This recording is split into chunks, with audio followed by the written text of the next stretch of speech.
Joining us from South Carolina, the aforementioned Senator Marco Rubio.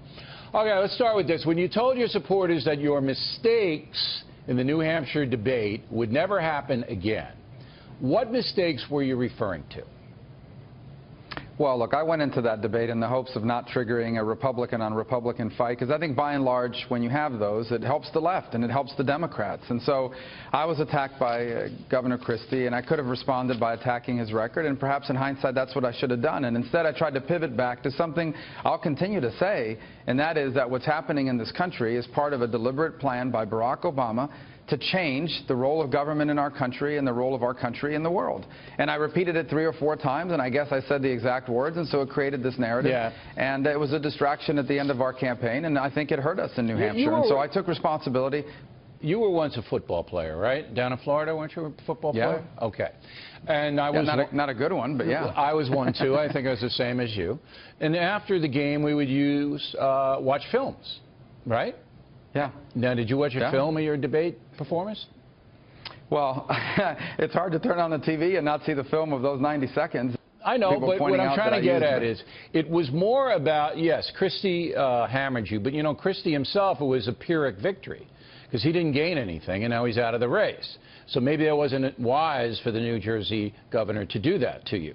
However, the portrayal was shallow guy, shallow guy, rehearsed, they write his stuff, not presidential. That's what was being peddled, rather than the message that Obama knows what he's doing and he wants to change the country in bad ways, which is what you were saying. Do you see any validity to that? Do you see yourself as maybe being a little bit too reliant on the soundbite? No, because if you look at it, there's been debates now, and I've answered, except for those 90 seconds, by and large, it's been viewed as every debate I've had, I've been among the best people, and in some cases, people argue the best person in those debates. And I've been asked questions you never could have anticipated. I'm on here with you tonight, and you can ask me any question you want. I'm surprised the voters held it against you so much. See, I didn't know whether they would or not. I couldn't make a call. But they did in New Hampshire. I don't know why. Well, I think part of the problem was that in the last 72 hours, you want to be closing your campaign with your message, and instead, that space got eaten up by this talk about this. It's a good point. Question. And okay, let's go on to South Carolina. Yeah. So, South Carolina, totally different state than Iowa and New Hampshire. Nothing in common. What do you believe is the primary issue South Carolinian Republican voters are interested in? Well, by far, it always has been national security and the military. Now, they care about everything else as well, of course, but this is a state that has a strong commitment to national security. By the way, on economics, South Carolina is an example to the country of what we should be doing as Americans. I mean, this country has a vast manufacturing base. It is growing in manufacturing where America is shrinking, and it's because they've reduced taxes and lowered regulatory burdens. It's a favorable climate. Boeing came in and all of that. But let me get back to the national security thing. So there's a lot of military people in South Carolina. My uncle lived in Columbia, South Carolina, and he was in the Army, and so we all know that culture.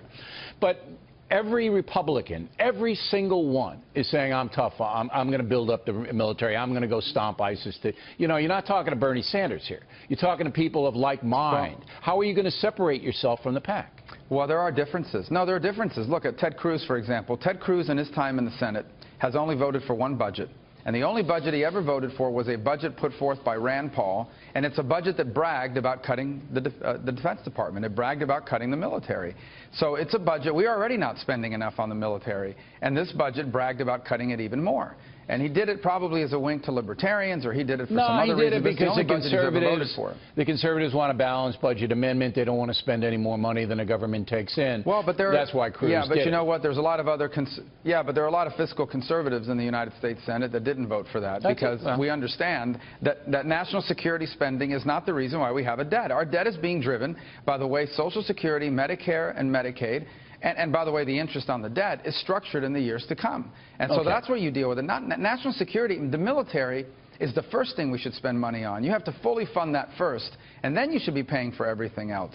Now, that's a big difference between him and I. In South Carolina, I see it as 2 races. I see it as Cruz versus Trump, and then you versus Bush versus Kasich.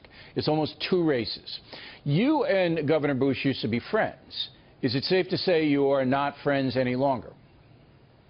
No, I'm his friend, and I've never said a negative thing about him as a so you're person. still I his admire him friend. very much. I think he was a good governor of Florida. Okay, so Yeah. you're still his friend.